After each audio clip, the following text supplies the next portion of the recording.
नमस्कार। आज हम बात करने जा रहे हैं भारतीय न्याय संहिता यानी बीएनएस की धारा 70 के बारे में। ये एक ऐसा कानून है जो इन दिनों भारत में महिलाओं की सुरक्षा को लेकर जो बहस चल रही है उसके बिल्कुल सेंटर में है। तो चलिए आज इसी को समझते हैं कि आखिर ये कानून इतना जरूरी क्यों है और इसमें ऐसी क्या खास बात है। पता है इस कानून को क्या कहा जा रहा है? इसे महिला सुरक्षा के मामले में देश का अब तक का सबसे सख्त कानूनी कदम बताया जा रहा है। अब ये सिर्फ कहने की बात नहीं है, बल्कि ये इस कानून के पीछे की उस मजबूत इच्छा शक्ति को दिखाता है जो समाज में एक बड़ा बदलाव लाना चाहती है। तो असल में ये कानून है किस बारे में? देखिए, धारा 70 खास तौर पर सामूहिक बलात्कार जैसे घिनौने अपराध को परिभाषित करती है और इसके लिए जो प्रावधान है वो बहुत ही ज्यादा कड़े हैं। चलिए पहले इसकी परिभाषा को ही समझते हैं।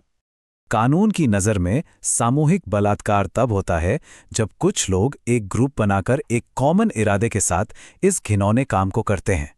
यहाँ पर जो साझा इरादा शब्द है ना, इस पर ध्यान देना बहुत ज़रूरी है, क्योंकि यही वो कानूनी बुनियाद है जिस पर ग्रुप के हर सदस्य की जिम्मेदारी तय की जाती है। तो ये जो साझा इरादे का सिद्धांत है वही इस कानून की आत्मा है। इसका सीधा सा मतलब ये है कि अगर किसी ग्रुप ने ये अपराध किया है तो उस ग्रुप का हर एक सदस्य बराबर का दोषी माना जाएगा। इस बात से कोई फर्क नहीं पड़ता कि उस अपराध में उसकी अपनी भूमिका क्या थी। और ये एक बहुत बड़ा कानूनी बदलाव है, क्योंकि अब कोई भी दोषी ये कहकर नहीं बच सकता कि उसकी भूमिका तो बस छोटी सी थी। अच्छा, अब आते हैं सजा पर। सवाल ये है कि आखिर ये कानून दोषियों के लिए कितना सख्त है, और सच कहूं तो यही इसकी सबसे बड़ी पहचान भी है। धारा 70(1) के तहत इस अपराध के लिए कम से कम, जी हां, मिनिमम सजा 20 साल की सख्त कैद है। ये समझना जरूरी है कि ये न्यूनतम सजा है, मतलब इससे कम की तो कोई गुंजाइश ही नहीं है।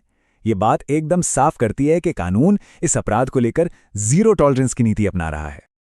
लेकिन सजा यहीं खत्म नहीं होती। इसे दोषी की बची हुई पूरी जिंदगी के लिए आजीवन कारावास तक बढ़ाया जा सकता है।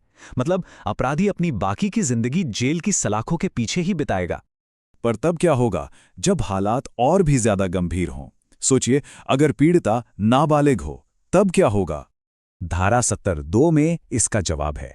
अगर पीड़िता की उम्र 18 साल से कम है तो कानून दोषियों के लिए मौत की सजा यानी मृत्युदंड का भी प्रावधान करता है, और यही इस कानून का सबसे कठोर पहलू है। तो सवाल उठता है कि इस नई धारा को पिछले कानूनों से इतना बेहतर क्यों माना जा रहा है? आखिर ये कानून समाज को क्या संदेश देना चाहता है?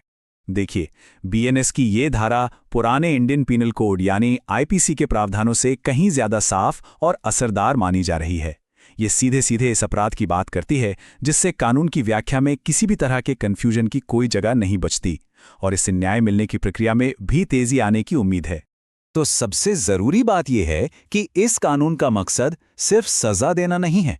इसका एक बड़ा मकसद है समाज में एक बहुत ही कड़ा संदेश भेजना, ऐसे वहशी अपराधों पर रोक लगाना, और साथ ही जो जुर्माना लगाया जाएगा उसके जरिए पीड़िता के पुनर्वास को भी प्राथमिकता देना।